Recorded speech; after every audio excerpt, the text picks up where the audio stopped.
Imagine कीजिए एक बहुत ही बेहतरीन किताब लिखी जा रही है हम्म और उसे लिखने वाले कोई 5 अलग-अलग लेखक हैं, राइट? एग्जैक्टली 5 लेखक हैं, हम्म लेकिन उन पांचों के बीच एक बहुत बड़ी समस्या है।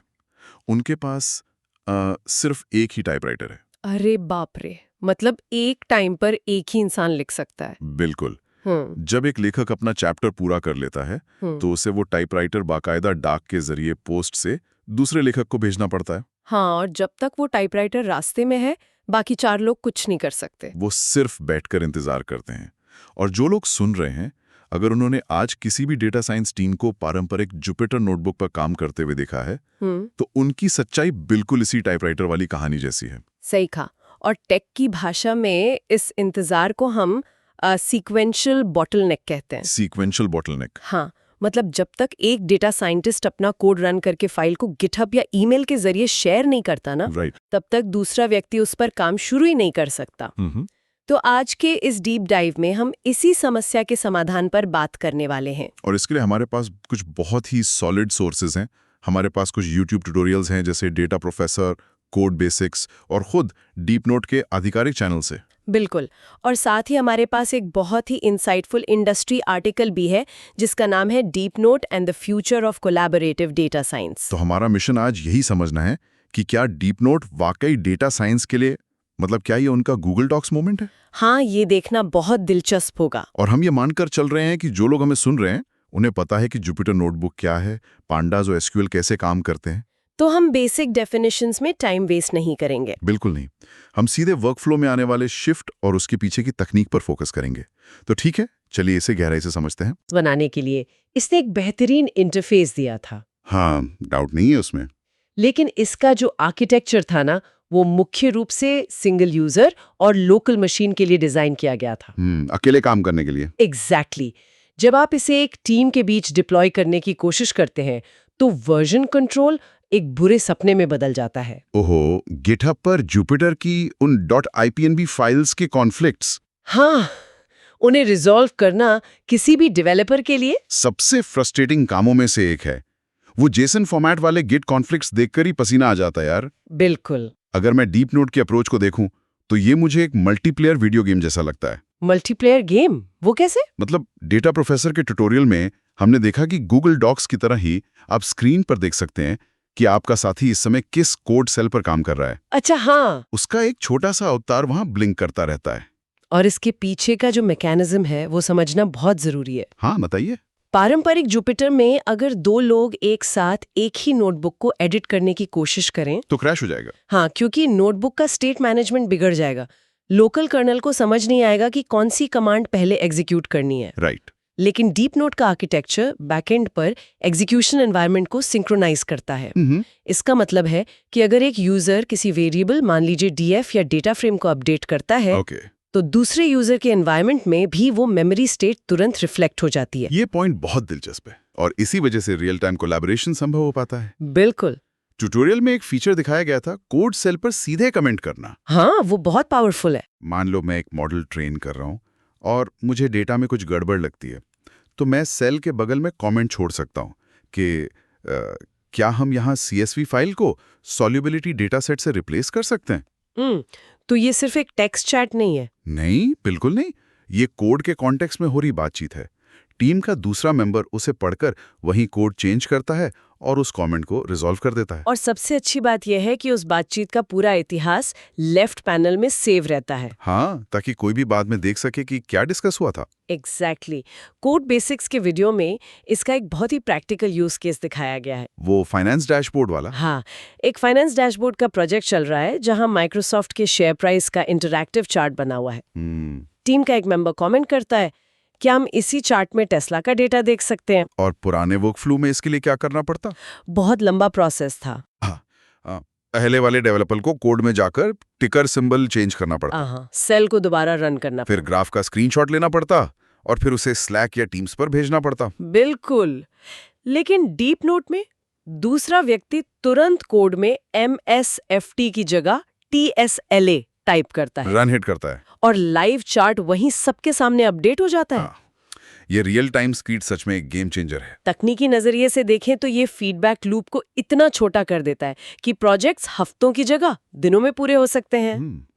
टीम्स अब फाइल शेयर नहीं कर रही हैं, वे एक ही लाइव एनवायरनमेंट शेयर कर रही हैं। लेकिन देखिए, यहाँ मैं थोड़ा पुशबैक देना चाहूंगी। अच्छा, बताइए। कोलैबोरेशन और लाइव चैटिंग सुनने में बहुत फैंसी लगता है, लेकिन रियलिटी में डेटा साइंस कोई स्प्रेडशीट का काम तो है नहीं। हमें 50-50 जीबी के डेटा सेट्स प्रोसेस करने होते हैं। हाँ, हेवी लिफ्टिंग होती है, बिल्कुल। Heavy machine learning models train करने होते हैं और सिक्योर एपीआईज कॉल करनी होती हैं। एक ब्राउजर बेस्ड टूल इन भारी भरकम जरूरतों को कैसे संभालेगा? ये एक बहुत ही कॉमन कंसर्न है। मतलब क्रोम ब्राउजर तो अक्सर 15-20 टैब खोलने पर ही मेमोरी फुल होने की वार्निंग देने लगता है। हाँ, और यहाँ सबसे आकर्षक बात यह है कि ये एक गलत फहमी है जो डेवलपर्स को शुरुआत में होती है। गलत फहमी कैसे? यहाँ समझने वाली बात ये है कि ब्राउजर सिर्फ एक यूजर इंटरफेस है, एक यूआई है। ओके। डीप नोट के अंदर कोई भी कंप्यूटिंग आपके लोकल ब्राउजर या रैम पर नहीं हो रही है। अच्छा। डीप नोट के ऑफिशियल वीडियो में इसके आर्किटेक्चर को एक्सप्लेन किया गया है।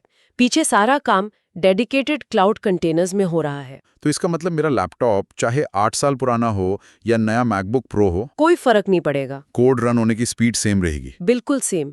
और यहीं से वो जो it works on my machine वाला क्लासिक डेवलपर बहाना होता है ना, हाँ, मेरे लैपटॉप पे तो चल रहा था, वो हमेशा के लिए खत्म हो जाता है, क्योंकि अब माई मशीन जैसी कोई चीज बची ही नहीं है। सब कुछ एक ही स्टैंडर्ड क्लाउड एनवायरनमेंट में चल रहा है। ठीक है, कंप्यूट पावर वाली बात तो मुझे समझ आ गई, लेकिन सिक्योरिटी का क्या? सिक्योरिटी बहुत क्रिटिकल है। हाँ, क्योंकि मुझे लगता है कि किसी ब्राउजर बेस्ड क्लाउड टूल पर गिटहब एपीआई कीज या गूगल बिग क्वेरी के प्रोडक्शन क्रेडेंशियल्स डालना, ये किसी भी कंपनी की कंप्लायंस टीम के लिए एक बहुत बड़ा रेड फ्लैग होगा। कोई भी सिक्योरिटी हेड ये अलाउ नहीं करेगा कि सीक्रेट कीज इस तरह शेयर की जाएं। कंप्लायंस और सिक्योरिटी को लेकर आपका कंसर्न एकदम सही है। तो इसे कैसे टैकल करते हैं ये? डीप नोट ने इस समस्या को single source of truth approach से सॉल्व किया है। Single source of truth? हाँ, उनके ऑफिशियल वीडियो में दिखाया गया है कि वे एनवायरनमेंट वेरिएबल्स को कैसे आइसोलेट करते हैं। वो मैकेनिज्म काम कैसे करता है प्रैक्टिकली? मैं समझाती हूँ। मान लीजिए आप टीम लीड हैं और आपके पास बिग क्वेरी का प्रोडक्शन पासवर्ड है। ठीक है। आप डीप नोट के इंटीग्रेशन पैनल में जाकर वो क्रेडेंशियल एक बार सेट कर देते हैं। ओके। अब जब आप वो प्रोजेक्ट अपनी टीम के साथ शेयर करते हैं तो टीम के मेंबर्स उस डेटाबेस पे क्वेरी चला सकते हैं, उस एपीआई से डेटा खींच सकते हैं। लेकिन, और ये बहुत बड़ा लेकिन है, हाँ, अगर वे उस वेरिएबल को प्रिंट करने की कोशिश करेंगे या उसकी रॉ स्ट्रिंग देखना चाहेंगे तो क्या होगा? तो डीप नोट उन्हें एक्सेस नहीं देगा। कीज बैकएंड पर पूरी तरह से एन्क्रिप्टेड रहती हैं। अरे वाह, ये तो बहुत ही स्मार्ट तरीका है ना? मतलब आप टीम को कार चलाने की परमिशन दे रहे हो, लेकिन उन्हें इंजन का बोनेट खोलने की इजाजत नहीं। Exactly.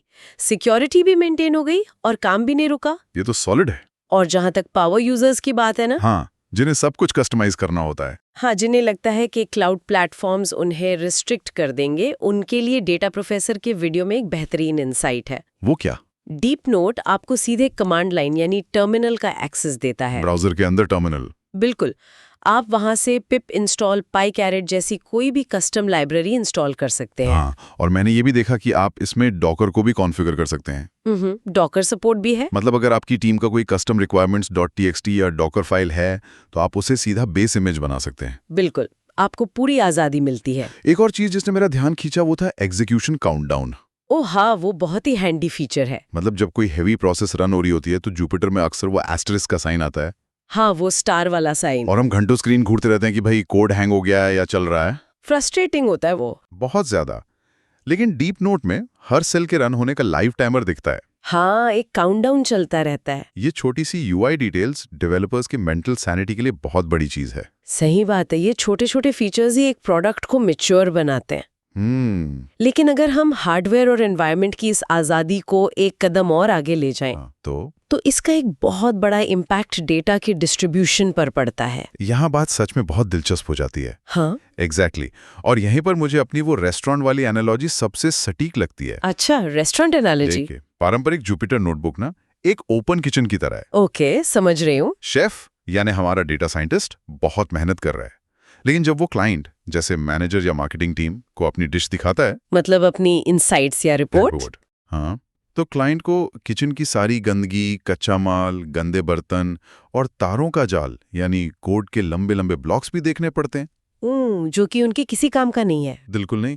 Non technical stake holders को इम्पोर्ट पैंडाज एज पीडी या मैटप्लॉटलिब के सिंटैक्स से क्या मतलब है? उन्हें तो बस फाइनल रिजल्ट देखना है। एग्जैक्टली। ये एनालॉजी बिल्कुल फिट बैठती है। डीप नोट असल में उस ओपन किचन के आगे एक प्रॉपर डाइनिंग एरिया खड़ा कर देता है। Dining area? बढ़िया। हाँ, कोड बेसिक्स के वीडियो में ऐप पब्लिशिंग का जो फीचर दिखाया गया है वो इसी डाइनिंग एरिया का काम करता है। मैंने जब वो पब्लिशिंग वाला फीचर देखा तो मैं सच में हैरान रह गया था। सच में वो बहुत क्लीन है। एक डेटा साइंटिस्ट ने अपना पूरा नोटबुक तैयार किया और फिर सिर्फ एक पब्लिश बटन पर क्लिक किया। बस एक क्लिक। बैकएंड पर डीप नोट ने सारे वेरिएबल्स, सारे कोड सेल्स को हाइड कर दिया और उसे एक क्लीन वेब ऐप में बदल दिया।